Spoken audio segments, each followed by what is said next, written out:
নামাজ ছেড়ে দেওয়া যাবে না। রাসূল বলেছেন, মান তারাকা সালাতান মুতাআম্মিদান ফাকাদ কাফার। আল ফারকু বাইনাল মুমিন ওয়াল কাফির তারকুস সালাত। নামাজ আছে, ঈমান আছে, নামাজের সঙ্গে সম্পর্ক নাই যার, রাসূল বলেছেন কাফের আর মুমিনের মধ্যে পার্থক্য সৃষ্টি হলো নামাজ। নামাজ ছেড়ে দেওয়া যাবে না। কোন ইমাম বলেছেন, ইসলামী রাষ্ট্রের মধ্যে যদি কোনো নাগরিক নামাজ না পড়ে তাকে ফাঁসি দাও। তাকে কি দাও? ফাঁসি দাও। এত বড় অপরাধ। কোরআনকে প্রশ্ন করুন, কোরআন তুমি বলে দাও কোন অপরাধ সবচেয়ে বড় অপরাধ বলে দাও। আল্লাহ পাক বান্দাকে সবচেয়ে বড় কোন অপরাধে জাহান্নাম দিবেন? আল্লাহ রাব্বুল আলামিন বলেন, ফাখালাফা মিন বা'দিহিম খালফুন আদাউস সালাতা ওয়াত্তাবাউশ শাহাওয়াত ফাসাউফা ইয়ালকাউনা গায়্যা। জোরে বলুন আল্লাহু আকবার। নামাজ যারা নষ্ট করবে, নফসের যারা দাসত্ব করবে, আমি তাদেরকে শুধু জাহান্নাম নয়, জাহান্নামের গর্তের মধ্যে আমি তাদেরকে ফেলে দেব। আমার বন্ধুগণ, জাহান্নামের গর্তের মধ্যে ফেলে দিবেন। জাহান্নামের গর্ত এখানে ওই ফাসাউফা ইয়ালকাউনা গায়্যা, গায় নামক গর্ত, ভয়ঙ্কর একটা গর্ত, যে গর্তকে দেখে জাহান্নামও ভয় পায়। এত একটা ভয়ঙ্কর জাহান্নামকে আল্লাহ রাব্বুল আলামিন আরো তাকে ভয়ের মধ্যে ফেলে দিলেন। জাহান্নাম ভয় পাচ্ছে যে গর্তকে দেখে, সেই গায়ে নামাজ পড়বে না, তাকে ঢুকায় ছাড়া হবে, তাকে ঢুকায় দেওয়া হবে। এই জন্য আমার বন্ধুগণ, আমার দেশের সবচেয়ে বড় অপরাধ এখন যদি লক্ষ্য করা হয়, এই জাতির মধ্যে সবচেয়ে বড় অপরাধ হলো জাতি নামাজ পড়ে না। এই যে জাতি নামাজ পড়ে না, এই যে জাতি নামাজের কাছে আসে না, এই 54 বছর এই জাতির নেতৃত্ব যারা দিয়েছে, তারা নামাজের জন্য কি পরিশ্রমটা করেছে, এখানে প্রশ্ন। এই যে ভাই, উত্তরটা শোনেন, উত্তর দিচ্ছি। এই যে জাতি নামাজ পড়ে না, 54 বছরই কত নেতৃত্ব আমরা দেখলাম, কত ক্ষমতায় আসা দলকে দেখতে পেলাম। এই মুসলিম জাতিকে নামাজের দিকে নিয়ে আসার জন্য এই চুল পরিমাণ কোনো ফিকির ছিল না। তার বড় প্রমাণ হলো, তারা মদের আইন পাশ করেছে, সুদের আইন পাশ করেছে, জিনার আইন পাশ করেছে, কিন্তু হিম্মত করে মুসলমানের সন্তান হয়ে নামাজের আইন পাশ করতে পারে নাই। ঠিক কিনা? সব দেখছি আমরা, কারো 8 বছর, কারো 16 বছর, কারো 25 বছর। ঠিক কিনা? দেশ চালিয়েছে কেউ 8 বছর, কেউ 16 বছর, কেউ 25 বছর। দেখেছে আইয়ুবের শাসন, মুজিবের ভাষণ, জিয়া কেটেছেন খাল, চাচা এরশাদের তাল বেতাল, আর মাঝখান দিয়ে চলছে শুধু হরতাল আর হরতাল। সব দেখা শেষ, আগামীর দেশ কোরআন হাদিসের বাংলাদেশ। সবাই কি দেখতে রাজি আছেন? রাজি আছেন কারা কারা? হাত উঁচু করে দেখান মুসলমান। আল্লাহু আকবার।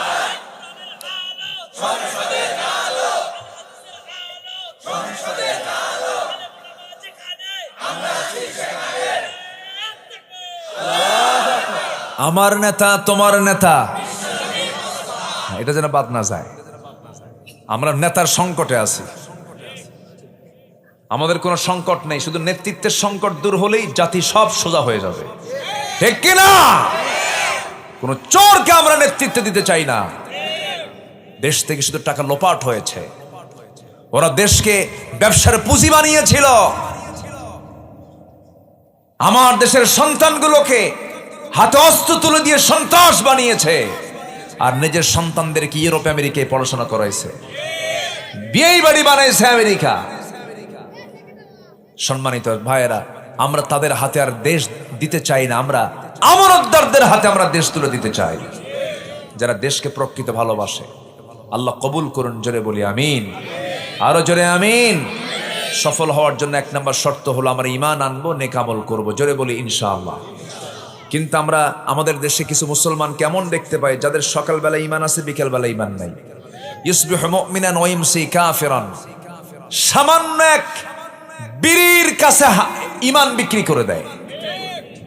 আপনি কি জানেন, আপনি একটা চোরকে সমর্থন দিলেন, সেই চোর চুরি করবে, আর আপনি বসে বসে সেই গুনাহ আপনার আমলনামায় যাবে। এটা খেয়াল করার দরকার আছে না নাই বলেন তো? আপনি ডাকাতকে ভোট দিবেন, সমর্থন করবেন, ওই ডাকাত ডাকাতি করবে, খুন করবে, খুনের গুনার অংশ আপনার আমলনামায় যাবে। একটাবার কি ভাববেন না আপনি? মনে হয় কষ্ট দিচ্ছে আপনাকে। কথাগুলো বলার কি দরকার আছে ভাই? আচ্ছা, এই ওঠে কেন, যাচ্ছে কেন এই লোকগুলো? যাচ্ছে সবই কি এক নাম্বার? বসেন, একটু বসেন না ভাই। কত সময় কত দিক চলে যায়। শেষ বিশ্বকাপ খেলা হলো কোন সালে জানো? আমি কক্সবাজার থেকে আসতেছি মাহফিল করে, ফিরতেছি ঢাকার দিকে, রাত 2টার দিকে হঠাৎ করে ফোন। ভাবলাম কোনো মৃত্যু অথবা কোনো ইমার্জেন্সি কোনো নিউজ হতে পারে। সালাম দিয়ে বলে, হুজুর আমি আপনার কাছে ফোন দিয়েছি, একটু খাস করে দোয়া করবেন। অত রাতে দোয়া হয় কন্ত? তো বললাম, আপনি ফোন দিয়েছেন কেন, কি ব্যাপারটা কি? হুজুর আমি নিজেও দোয়া করলাম, আপনিও দোয়া করবেন। আমি কিছুক্ষণ আগে 2 রাকাত নামাজ পড়েছি, কিছুক্ষণ পর ব্রাজিল আর্জেন্টিনার খেলা।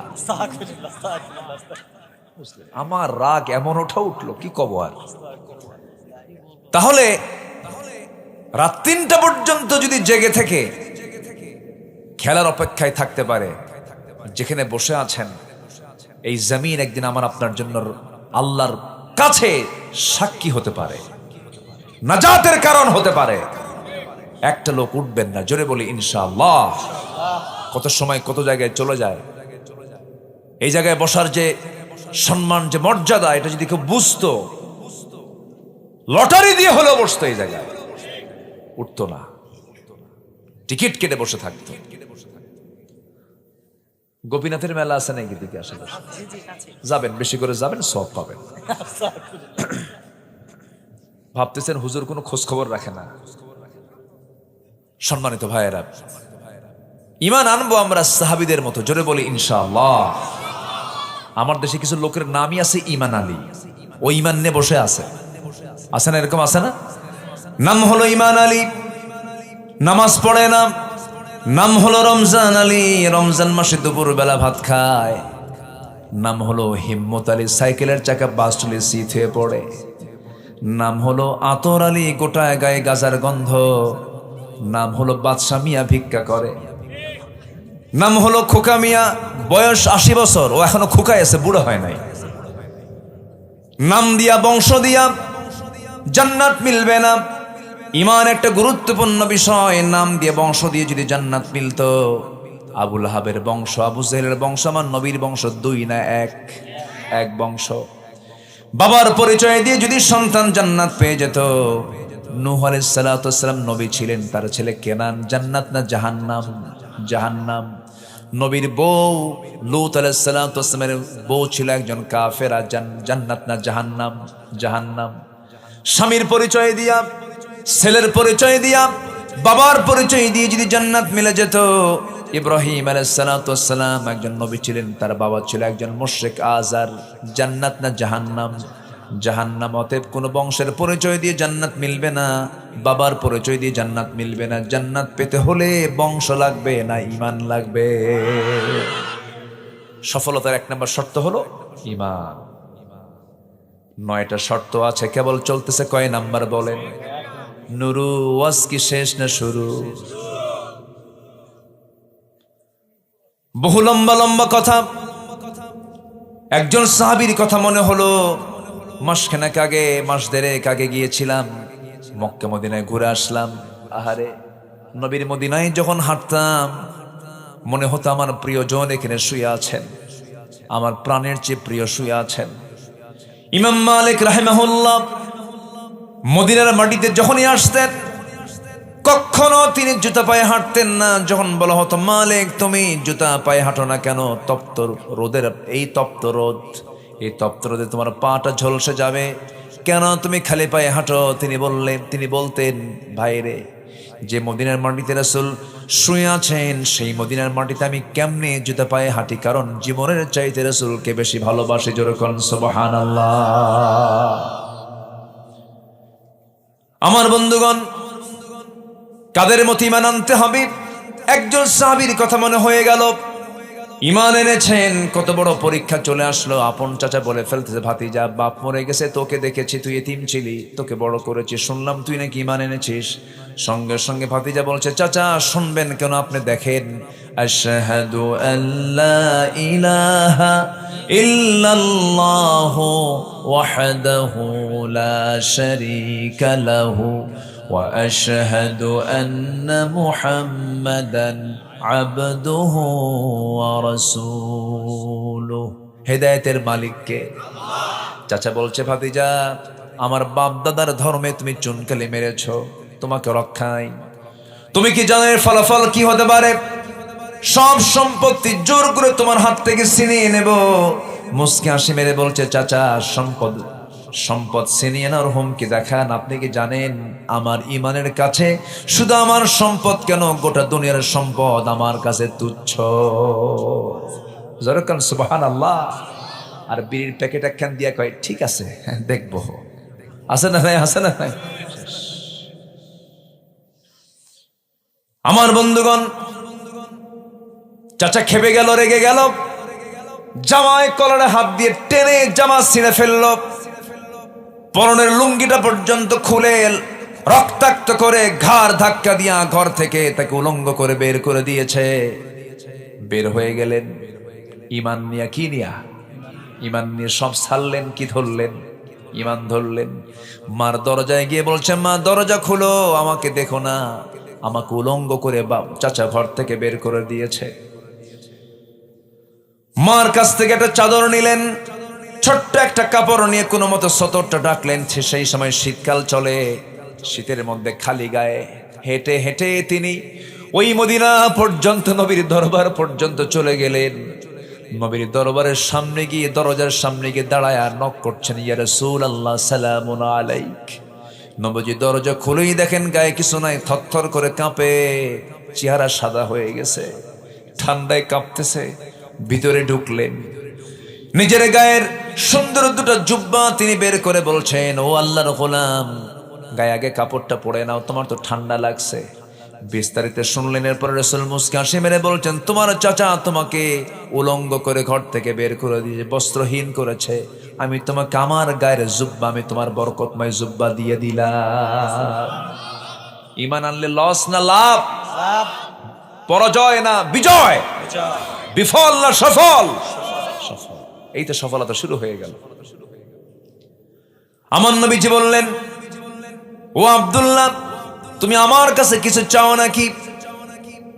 এবার আব্দুল্লাহ বলছেন, ইয়া রাসূলুল্লাহ, দুনিয়ার কোনো কিছু চাই না, আমি চাই আপনার কাছে মৃত্যুর শ্রেষ্ঠ রাজপথ শাহাদাত, আল্লাহ যেন আমাকে শহীদি মওত দিয়ে দেন। আমার নবীজি দুহাত তুলে দোয়া করে বলছেন, আয় আকাশের মালিক আল্লাহ, আমার আব্দুল্লাহর জান এবং মালকে তুমি কাফের বেঈমানদের জন্য হারাম করে দাও। এই দোয়া শোনার সঙ্গে সঙ্গে তিনি হতাশ হয়ে গেলেন। হায়, আমি দোয়া চাইলাম কি, দোয়া করলেন কি? হুজুর, আমি তো শহীদ হব না, কারণ কাফের মুশরিকরা আমাকে মারতেই পারবে না, আপনি এমন দোয়া করছেন। রাসূল বলছেন, ও আমার আব্দুল্লাহ, দিন গ্রহণে তোমাকে বহু বেগ পেতে হয়েছে, দুনিয়া বিক্রি করতে হয়েছে। তুমি কি জানো আব্দুল্লাহ, যদি কোনো বান্দার হৃদয়ে শাহাদাতের তামান্না যদি হৃদয়ে লালন হয়ে থাকে, ওয়া ইম্মা তাআলা ফিরাশিহি, তার মওত যদি বিছানায় হয়, আল্লাহ রাব্বুল আলামিন তাকে শহীদের দরজা তারে দিয়ে দেন। বেশ কিছুদিন পরে আমার নবীজি সাহাবায়ে কেরামকে নিয়ে কোন এক যুদ্ধ অভিযানে বের হয়ে গেলেন।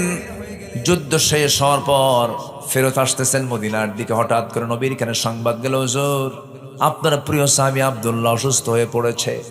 রাসূল বলছেন, কোন আব্দুল্লাহ? আপনার প্রিয় আব্দুল্লাহ, যে দুনিয়া বিক্রি করে ঈমানটা কিনে নিয়েছে। আমার নবীজি একটু কেঁদে ফেললেন আর বলছেন, ও সাহাবীরা, সর্বোচ্চ চেষ্টা করে নার্সিং করো, ওর সেবা করো, আমার সে খুব প্রিয় সাহাবী। 3 দিন পরে নিউজ আসলো, হুজুর আব্দুল্লাহ বেঁচে নাই, দুনিয়া থেকে বিদায় নিয়েছে। রাসূল আস্তে করে বলছেন, সাহাবীরা শোনো, আমার আব্দুল্লাহর জানাজার আয়োজন করো, গোসল করায়া দাও। আজকে জানাজার দায়িত্ব আমি কারো কাঁধে দিব না, আমি রাসূল নিজে তার দায়িত্ব গ্রহণ করে নিলাম। জানাজা পড়াচ্ছেন মুহাম্মদ সাল্লাল্লাহু আলাইহি ওয়াসাল্লাম। ঈমানের সফলতা আছে না নাই বলেন? আচ্ছা, জানাজা সম্পূর্ণ হয়ে গেল। আমার নবীজি বলেন, ও সাহাবীরা দেখো তো আমার আব্দুল্লাহর কবরটা তোমরা কোথায় খনন করছো? হুজুর ওই দুই পাহাড়ের ঠিক মাঝখান বরাবর কবর খনন হয়েছে নাকি? হ্যাঁ হয়েছে, আমাকে নিয়ে চলো, আমি যাব কবর দেখতে। নবীজি কবরের সামনে গিয়ে দাঁড়ালেন, আবেগ আপ্লুত হয়ে কাঁদতে কাঁদতে বলছেন, সাহাবীরা আমার আব্দুল্লাহর লাশ এই কবরে আমি কাউকে নামাতে দেব না, আমি নিজে আমার আব্দুল্লাহর লাশ আমি কবরে নামায় নেব। আমার নবীজি নিজে আগে কবরে নামলেন। কবরে নামার পরে আমার রাসূল বলছেন, ও আমার আবু বকর আমার ডানে নামো, ও আমার ওমর আমার বামে নামো। দুজনকে দুই পাশে নামায়া দিলেন। আমার নবীজি দু হাত সামনের দিকে আগায়া দিলেন। সুন্দর করে আব্দুল্লাহর লাশ যখন তিনি ধরলেন, বলছেন আবু বকর মাথা ধরো, ওমর পাটা ধরো। তিনজন মিলে কবরে শোয়া দিলেন। বুকের উপরে হাত রেখে আমার নবীজি আকাশের দিকে তাকায় বলছে, আকাশের মালিক আল্লাহ, এই মুহূর্ত পর্যন্ত আমি আব্দুল্লাহর উপরে সন্তুষ্ট আছি, আমি আব্দুল্লাহকে খুব ভালোবাসি। ও আল্লাহ, আমার আব্দুল্লাহকে তুমি ভালোবাসো, আমার আব্দুল্লাহকে তুমি মাফ করে দাও, আমার আব্দুল্লাহর প্রতি তোমার রহমতের বৃষ্টি নাযিল করো। এমন করে দোয়া করছিলেন। আর পাশে দাঁড়িয়ে থাকা এক অসহায়ের মতো ব্যক্তি দাঁড়িয়ে থাকা এক অসহায়ের মতো মনে হচ্ছে। সাদ বিন আবি ওয়াক্কাস বলছেন, আকাশের মালিক আল্লাহ, আমি আজকে জীবিত সাদ বিন আবি ওয়াক্কাস না হয় যদি ওই কবরের বাসিন্দা হতাম, জীবনটা বড় ধন্য হতো। কারণ যে কবরবাসীকে দাফন করার জন্য পৃথিবীর সেরা সেরা তিনজন মানুষ তার যার কবরে নেমে যায়, জোরে কোন সুবহানাল্লাহ। ইমানের সফলতা, ইমানকে লালন করব আমরা। সবার আগে ইমানকে আমরা প্রাধান্য দেব। ইমানদার মিথ্যুক হবে না, ইমানদার গীবতকারী হবে না, ইমানদার হিংসুক হবে না, ইমানদার চগলখোর হবে না, ইমানদার জমি ঠেলবে না, ইমানদার বান্দার প্রতি জুলুম করবে না, ইমানদার কখনো মিথ্যা সাক্ষ্য দেবে না, ইমানদার কখনো আল্লাহর আইনকে লঙ্ঘন করবে না। ইমানদার হবে সকল বান্দার চাইতে স্বতন্ত্র, জোরে কোন সুবহানাল্লাহ। হিংসা আছে? হিংসা না, এলাকায় হিংসা নাই। জমি কেনা একজন, ঘুম হয় না আরেকজনের, আছে কি না? কিনলো কেমনে জমিটা? শ্যামপুর গ্রামের একটা ছেলে বড় অফিসার হলো, অমুকের ছেলে বড় অফিসার হয়ে গেছে, আরেকজনের ঘুম নাই। আরে হলো কেমনে রে? কেমনে হলো? এই যে জলে, এটার নাম হলো হিংসা। এটার নাম কি বলেন তো? হিংসা। বলা উচিত, আল্লাহ তুমি তাকে দিয়েছ, আমারও দাও। আল্লাহ তুমিও তাকে বড়, তুমি তাকেও বড় করো, আমাকেও বড় করো। এই উদারতা থাকতে হবে ইমানদারদের মধ্যে। জোরে বলি ইনশাআল্লাহ। আগের যুগে মানুষ বিয়ে করতে যেত ঘোড়ায় চড়ে, আবার গরুর গাড়িও ছিল, তাই না? পালকি ছিল। তো ঘোড়ার চড়ে অনেক সময় বিয়ে করতো আগের যুগের মানুষ। তো বিয়ে করবে এক ছেলে, গ্রামের এক মুরব্বীর শুধু একটা ঘোড়া আছে, আর কারো ঘোড়া নাই। তাকে কি বললো, চাচা আমার অমুক দিন বিয়ে, আমাকে ঘোড়া দিবেন? ওই চাচার খুব রাগ ছিল এই যুবকের উপরে, ঢালছে রাগ, সবাই রে দেব, তোরে ঘোড়া দেব না, যা। হয়তো কোনো বেয়াদবি করছে, রূপ করতে বলছি। মনটা খারাপ করে বাড়িতে চলে গেছে। কদর আসছে, কদর, সবে কদরের রাত্রিতে নামাজ কালাম পইরা শেষে দোয়া করতেছে, আল্লাহ আমার আজকের দোয়ায় আমার কোনো চাওয়া নাই, আমার পরিবারের পক্ষ থেকেও কোনো চাওয়া নাই, আল্লাহ আজকে রাত্রে আমার একটাই দোয়া, বুড়ার যেন ঘোড়া মরে। বুড়ার যেন কি মরে? এই দোয়া করে মসজিদ থেকে বের হয়ে আসছে, এসে দেখে বাড়িতে ওর মা কান্দে। মা তুমি কান্দো কেন? কে বাবা, তোর গরু মরছে। কি মরছে? দোয়া কবুল হয়েছে কি হয় নাই? হয়েছে। মালাকুল মউত ঠিকই আসছে, কিন্তু ঘোড়ার কাছে না গরুর কাছে? গরুর কাছে। হিংসা করবেন, নিজেই শেষ হয়ে যাবেন, নিজেই শেষ। অন্যের কোনো ক্ষতি হবে। হিংসুক ইমানদার হবে না, মিথ্যুক ইমানদার হবে না, গীবতকারী ইমানদার হবে না, চগলখোর ইমানদার হবে না। ইমানদার হবে সলিড ব্যক্তিত্ব সম্পন্ন মানুষ। আল্লাহু আকবার বল। সে হবে স্বতন্ত্র, সে আলু হবে না, সে হবে মিষ্টি আলু। আলুর কাজ হলো, ও আলু দিয়ে কি হয় না, আলু দিয়ে সবে আলুর চপ, আলু ভর্তা, আলুর ডাল, আলু ঘাটি, ঠিক কিনা? এখন সবই হয় আলু দিয়া, কিন্তু মিষ্টি আলু দিয়া সব হয়, শুধু লবণ দিবেন, সিদ্ধ করবেন, খাবেন, এটাকে অন্য কোনো কাজে লাগানো যাবে না। আমরা মিষ্টি আলু হব না গোল আলু হব? দেখেন গোল আলু হব। এতক্ষণ ওয়াজ করে ঠিক বুঝলাম, গোল আলু তো যাত্রায় যায়, গোপীনাথেও যায়, আবার হজেও যায়। আমরা ওই নেতৃত্বের মুখে জুতা মারি যারা মসজিদ কমিটির সভাপতি, ওয়াজ মাহফিলের সভাপতি, আবার যাত্রা কমিটির সভাপতি। জুতা দিয়া পিটাইয়া সোজা করবো এই নেতাগুলোকে আমরা, ঠিক কিনা? এগুলো মানি না আমরা। ইমামকে ঠিকই ভালো দেখেন, ইমাম যখন নেবেন বলবেন যে দেখো তো ইমাম সাহেব বিড়ি খায় নাকি, দেখো তো ইমাম সাহেবের চোখ ঠিক আছে কিনা দেখো। ইমাম সাহেব নেওয়ার সময় দুনিয়ার কিছু খুঁজে খুঁজে বের করেন। আপনার ইমাম যদি গাঁজা খায় নামাজ পড়াতে দেবেন? আপনারা হয় মদ খান, হুজুর কেন গাঁজা খাবে? মসজিদের ইমামকে আপনি এমন সুন্দর করে দেখতে চান, সমাজের যারা ইমাম হবে তাদের দেখার সময় এখন এসেছে। এখন সবাইকে রাজি আছেন তো ইনশাআল্লাহ? আল্লাহ কবুল করুন, জোরে বলি আমিন। নাম্বার 2, কি হাসতেছেন কেন? ওয়াজ আজকে কদ্দুর হয় না, টেনশন না, আমি এক লাইনে শেষ করে দিতে পারবো। যদি বলেন 5 মিনিটে শেষ করে দিব। আলোচনা চলো, একটু বসেন। নাম্বার 2, পরিশুদ্ধিতা, নফসের শুদ্ধতা দরকার। আচ্ছা বলেন তো কোনটা ভালো হওয়া দরকার, বাইরেরটা আগে না ভিতরেরটা আগে? বাইরেরটা না ভিতরেরটা? বাহির সব ঠিক কিন্তু ভিতর কিচ্ছু নাই, লাভ আছে? লাভ নাই। ভিতরটা আগে ঠিক করতে হবে।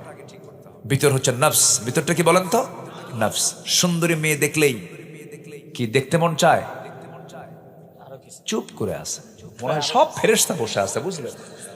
নিষ্পাপ মাসুম বাচ্চা সব। সুন্দরী নারী দেখলে কি দেখতে মন চায়? এখন তো মনে হচ্ছে পুরুষ, দেখতে মন চায়? দেখা যাবে? দেখতে মন চায়, তাকাই তো মন চাবে, তাকানো যাবে। এটার নাম ঈমান। এটার নাম কি বলেন? ঈমান। এটাই হচ্ছে নফসের শুদ্ধতা। নফসকে রোগী বানানো যাবে না, নফসকে রোগাক্রান্ত করা যাবে না। মন চাবে আমি চেয়ে থাকি, মন চাবে আমি খারাপ কাজে যাই, কিন্তু যাওয়া যাবে না। এটার নাম হচ্ছে নফসের শুদ্ধতা। আমরা নফসকে শুদ্ধ রাখবো, জোরে বলি ইনশাআল্লাহ। আল্লাহ রাব্বুল আলামিন বলেন নাম্বার 2, কোন বান্দা সফল? ওই জায়গায় দেখলাম যালিকাল ফাউজুল কাবীর, ঈমান আনবে, নেক আমল করবে, বড় সফলতা পেয়ে যাবে। এবার বলছেন ক্বাদ আফলাহা মান তাযাক্কা ওয়া যাকারা ইসমা রাব্বিহি ফাসাল্লা বাল তু'থিরুনাল হায়াতাদ দুনিয়া ওয়াল আখিরাতু খায়রুন ওয়া আবকা। আমার বন্ধুগণ, ওই বান্দাই সফল যারা নফসকে যারা শুদ্ধ করতে পেরেছে, নফসের শুদ্ধতা যারা আনতে পেরেছে। নফসের শুদ্ধতা আনার আরেকটা গুরুত্বপূর্ণ মাধ্যম হলো সব সময়ের জন্য ভাবতে হবে আমাকে কে দেখছেন। আসতে বলবেন না, কে দেখছেন? আল্লাহ যদিও আছেন সপ্তম আকাশের উপর আরশ আজিম, তার ইলম সব জায়গায় আছেন না নাই বলেন? আছে।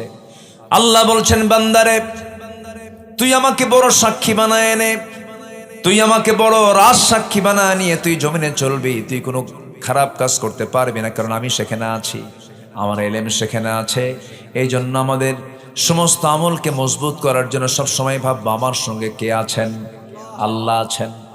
নফসের শুদ্ধতার সাহায্যার্থী এই বিষয়টা খুবই জরুরি। এই বিষয়টা আমাকে আপনাকে খেয়াল করতে হবে। আমার বন্ধু আল্লাহ রাব্বুল আলামিন নিজে বলেছেন 7 শ্রেণীকে আমি আর সাজিমের ছায়ে জায়গা দেব। এর মধ্যে একটা অন্যতম শ্রেণী হলো যে বান্দা, যে যুবকের সামনে কোনো নারী সুন্দরী রূপবতী বংশে ঘরের কোনো নারী প্রেমের প্রস্তাব দেওয়ার পর সে বলে ফেলল আমি আল্লাহকে ভয় করি, এমন নফসের শুদ্ধতা যারা অর্জন করবে আমি আল্লাহ রাব্বুল আলামিন তাকে আর সাজিমের ছায়ে তাকে মেহমান বানাবো। জোরে করুন সুবহানাল্লাহ। এই যুবক, এই বসো না, কয়া চলে যায়। এই যে কি বসো বসো বসো আব্বা, বসো আব্বা, আব্বা বসো। বসো। চলে যাবো তো, আমিও যাব। আমার কালকে ঢাকা, আমি যাব না। আমার আচ্ছা বলেন তো, মেহমান থুইয়া যদি বাড়িওয়ালা দৌড়ায়, এদিকে লক্ষণ ভালো নাকি বলো তো বাবা? এই বসো, এই বসো, আবার যাচ্ছি, চলে বসো, বসো।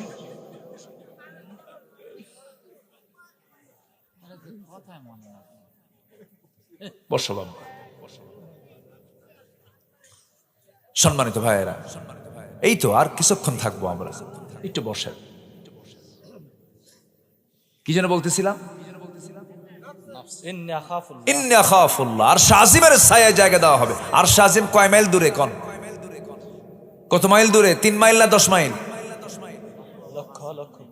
কেউ যেতে পারবেন? নিজের চেষ্টা কেউ যেতে পারবেন সেই জায়গায়? মানুষ চাঁদে গেছে। কোথায় গেছে? চাঁদে। কোথায়? চাঁদে।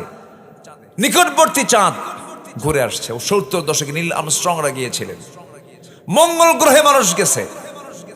এখন মানুষ যদি চিন্তা করে যে চাঁদ দেখলাম, মঙ্গল গ্রহ দেখবো, সূর্য দেখবো, উপায় আছে? সূর্যের ইন্টারনাল তাপমাত্রা হচ্ছে 15 লক্ষ degree Celsius. 15 lakh degree Celsius internal তাপমাত্রা। কেমনে যাবেন আপনি? সম্ভবই না। হ্যাঁ, বিজ্ঞান যদি বলে একটু তারকা দেখতে যাব, তারকা কি আরো কাছে না আরো দূরে? পৃথিবীর সবচেয়ে নিকটবর্তী তারকার নাম হলো প্রক্সিমা সেন্ট্রাই, সবচেয়ে নিকটবর্তী তারকা। এই তারকার দেশে যদি কোনো বান্দা সফর করতে চায়, দেখতে চায়, বিজ্ঞান বলছে, গবেষণা করে বলছে, পৃথিবীর সবচেয়ে লেটেস্ট আবিষ্কার হলো নভোযান অ্যাপোলো 11। অ্যাপোলো 11 এর গতি হলো প্রতি ঘন্টায় 39,000 কিলোমিটার, প্রতি ঘন্টায় 39,000 কিলোমিটার। এই বেগেও যদি রওনা দিয়ে দেয় পৃথিবী নামক এই জায়গা থেকে ওই প্রক্সিমা সেন্টারের সবচেয়ে নিকটবর্তী তারকার দেশে যেতে সময় লাগবে 1,15,000 বছর মাত্র।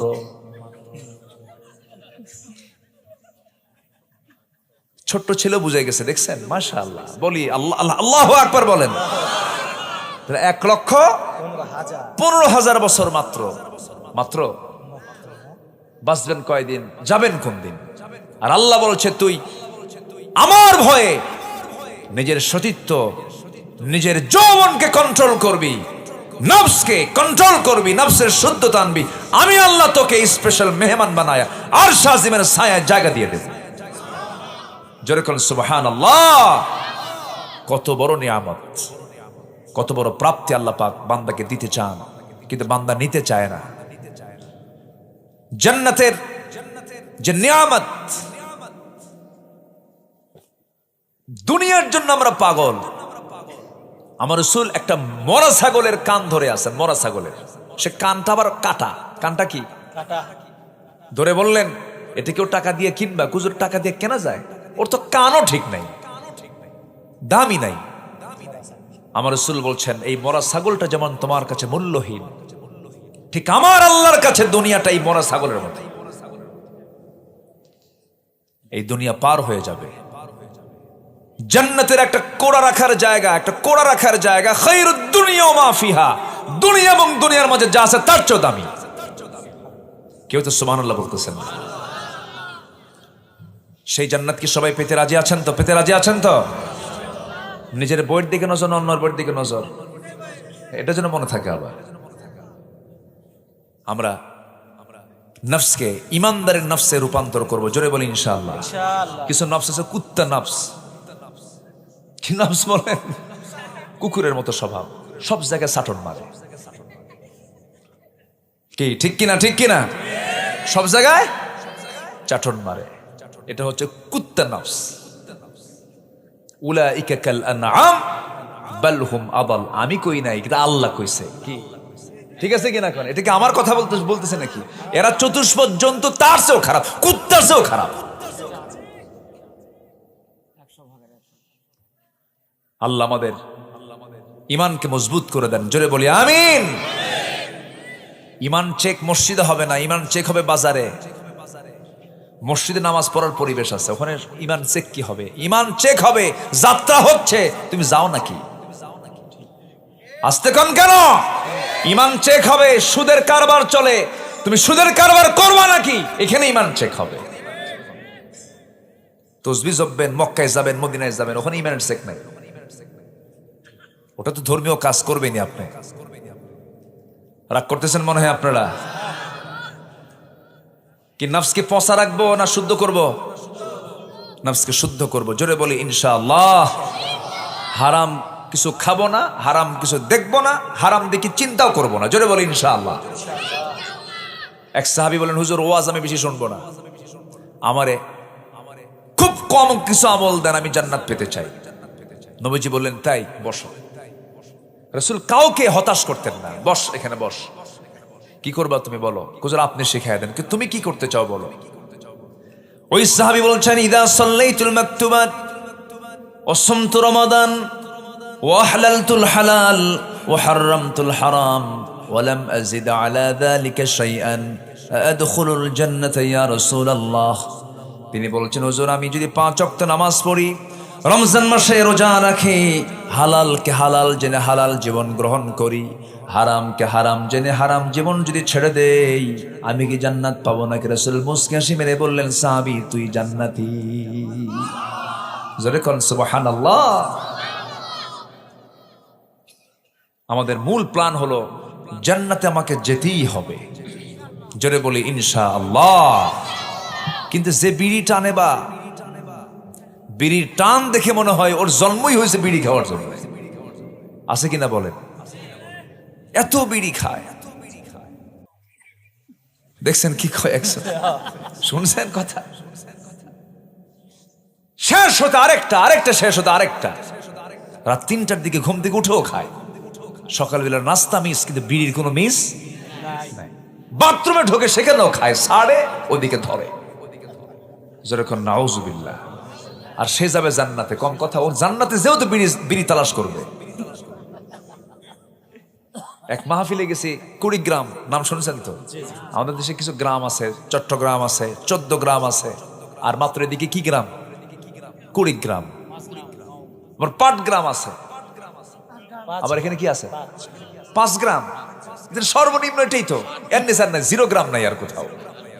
8 গ্রামও আছে। আচ্ছা তাহলে থামেন, আমি কই চট্টগ্রাম শুনছেন তো নাম?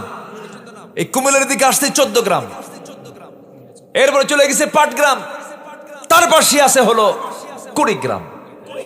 8 গ্রাম, মাত্র 5 গ্রাম।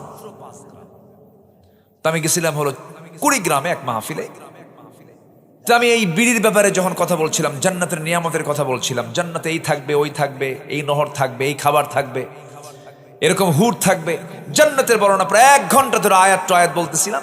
হঠাৎ করে এক চাচা সামনে দাঁড়ায় বলে, হুজুর ওয়াজ তো শুনলাম, জান্নাতের বহু নিয়ামত শুনলাম, হুজুর বিড়ি নাই।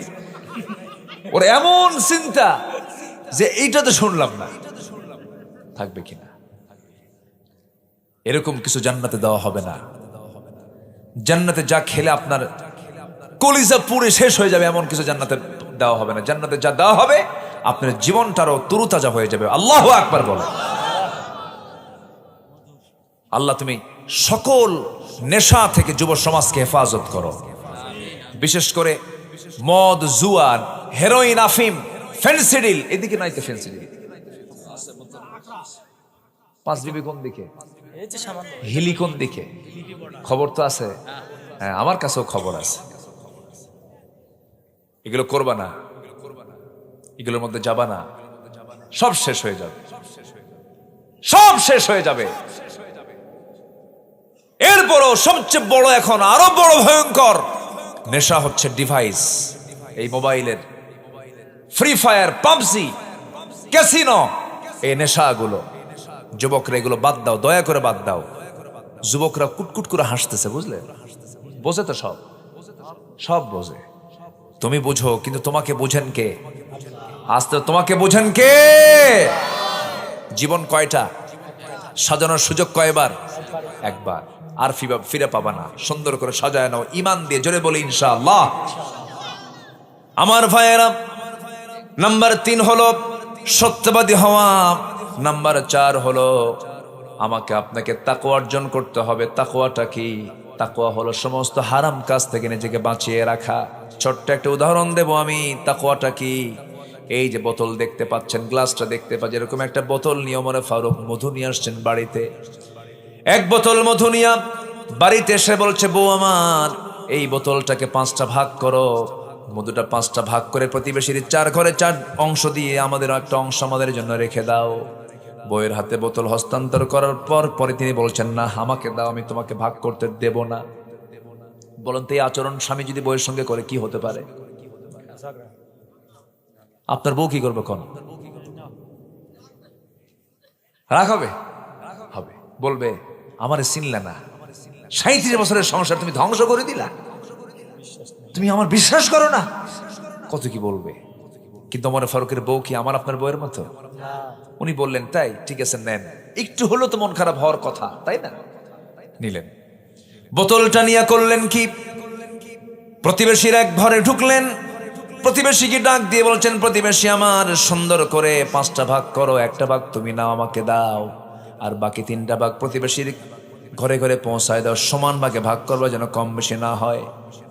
তার অংশের মধুটা নিয়ে চলে আসলেন নিজের ঘরে, বউয়ের হাত ধরে বলছেন, বউ আমার, আমি তোমাকে দারুণ ভালোবাসি, আমি দুনিয়া চালাই, তুমি আমার ঘর চালাও, আমার সন্তানকে দেখো, লালন পালন করো, খুব উপকার হয় আমার, আমি তোমার এই বিশাল বড় খেদমতকে কখনো অস্বীকার করবো না, আমি তোমাকে স্বীকার করে নিচ্ছি আমার বউ। আল্লাহর কসম করে বলে, আমি তোমাকে সন্দেহ করে তোমার হাত থেকে বোতলটা নেই নাই, বোতল নেওয়ার উদ্দেশ্য আমি তোমাকে সন্দেহ করি নাই। বোতল নেওয়ার কারণ হলো, এই বোতলটা আমি এই জন্য নিয়েছি, তুমি যখন সমান 5 ভাগে ভাগ করবে, যদিও সমান হয়ে যাবে, কিন্তু মধু তো তরল জিনিস, এই তরল জিনিস হওয়ার কারণে কিছু অংশ মধু তোমার হাতে লেগে যাবে, সে হোক না 1 ফোঁটা হোক, 2 ফোঁটা হোক, 3 ফোঁটা হোক, এই যে 1 ফোঁটা 2 ফোঁটা 3 ফোঁটা মধু যে তোমার হাতে বেশি আসবে, আমাদের অংশে বেশি আসবে, এটা চাই নাই মনে করে মধুবাগের দায়িত্ব আমি অন্যের কাঁধে চাপায়া দিয়েছি। যেরকম সুবহানাল্লাহ। এটার নাম কি? তাকওয়া। অনেক লম্বা লম্বা কথা, সময় তো কম, বলবো বলবো বলবো বলবো। ওমর ফারুক রাদিয়াল্লাহু তাআলা আনহু রাতের আধারে বের হয়েছেন, রাতের আধারে বের হয়ে জনগণকে দেখবেন খালি পায়ে হাঁটতেছেন, জুতা পায়ে হাঁটতেছেন না। জুতা পায়ে না হাঁটার কারণ হলো, জুতা পায়ে যদি হাঁটেন, রাস্তার পাথরের সাথে জুতার একটা ধাক্কা লেগে একটা আওয়াজ হবে, গভীর রাতে আমার নাগরিকের ঘুম নষ্ট হয়ে যাবে। কিয়ামতের দিন আল্লাহ পাক আমাকে আসামির কাঠগড়ে দাঁড় করায় বলবেন, জনগণের ঘুম নষ্ট করলি কেন? এই জন্য খালি পায়ে হাঁটি। এটার নাম কি? কার ভয়? বলেন কার ভয়? কার ভয়? দুজন বের হয়েছেন, একজন আলী আরেকজন ওমর, দুজন সফরে বের হয়েছেন রাত্রিবেলা, প্রত্যন্ত অঞ্চলে চলে গেছেন। ছোট্ট একটা ঘর দেখতে পেলেন, বুড়ি মহিলা বসে আছে সেই জায়গায়। বুড়ি মহিলাকে সালাম দিয়ে বলছে, বুড়িমা কেমন আছেন? আলহামদুলিল্লাহ ভালো, তবে খুব কষ্টের মধ্যে আছি। এবার ওমরে ফারুক বলছেন, আপনার কি কষ্ট বলুন? আমাকে আজ পর্যন্ত ওমরও দেখতে আসলো না। কার সামনে কয়? কার সামনে কয়? ওমরের সামনে বলে। কেমনে দেখতে আসবে মা? ওমর থাকে সেই মদিনায়, আর আপনি থাকেন এত দূর, এত দূর কেমন করে আসা যায়? প্রত্যন্ত অঞ্চল, অনেক কষ্ট তো হয়, এই জন্য আসতে পারে না।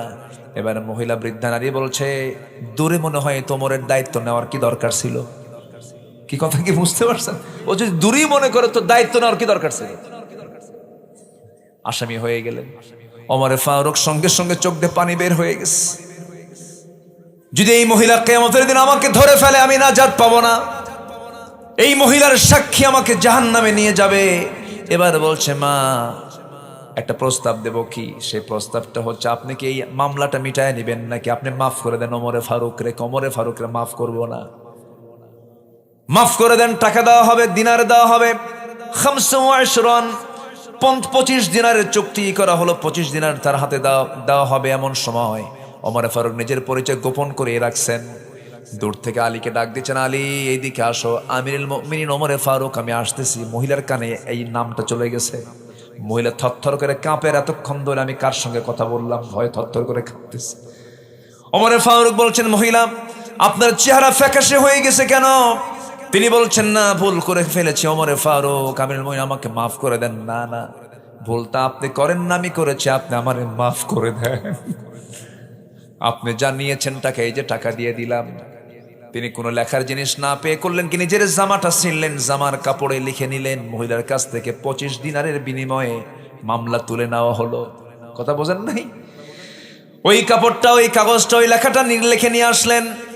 বাড়ির বউ পরিবারকে জানায় দিয়ে বলছেন, ও পরিবারের সদস্যরা, আমি যেদিন ওমর মরে যাব সেই দিন আমার কাপড়ের সঙ্গে এই চিঠিখানা দিয়ে দিবা। আমি আল্লাহর সামনে এই চিঠিখানা দিয়ে আমি নাজাতের জন্য আল্লাহর কাছে আপিল করবো। জোরে করেন সুবহানাল্লাহ। এটার নাম হলো তাকওয়া। এটার নাম কি বলেন? তাকওয়া। মান ইউতিইল্লাহা ওয়া রাসূলাহু ওয়া ইয়াখশাল্লাহা ওয়া ইয়াত্তাকিহি ফাউলাইকা হুমুল ফাইজুন। জোরে বলুন আল্লাহু আকবার। প্রত্যেক আয়াতে ফাইজুন আছে না নাই? ফাউজুন কবীর আছে না নাই? মুফলিহুন আছে না নাই? আজকে আমার ফাইজুন মুফলিহুন এগুলো দিয়ে শেষ। নাম্বার 6 হলো ধৈর্যশীল যারা হবে তারা বিশাল বড় সফলতা পাবে। ইন্নী জাযাইতুহুমুল ইয়াওমা বিমা সাবারু আন্নাহুম হুমুল ফাইজুন। ধৈর্য আছে যার, সফলতা আছে তার। একটা প্রশ্ন করব, বলুন তো ভাই, বিয়ে আগে না ধৈর্য আগে? অনেকে চুপ করে আছে। বিয়ে আগে, বিয়ে আগে না ধৈর্য আগে? ধৈর্য নাই যার, সংসার নাই তার। ধৈর্য আছে, সংসার আছে। ধৈর্য নাই, সংসার নাই। বলুন তো ব্যবসা আগে না ধৈর্য আগে? গেঞ্জি বিক্রি করে দোকানদার,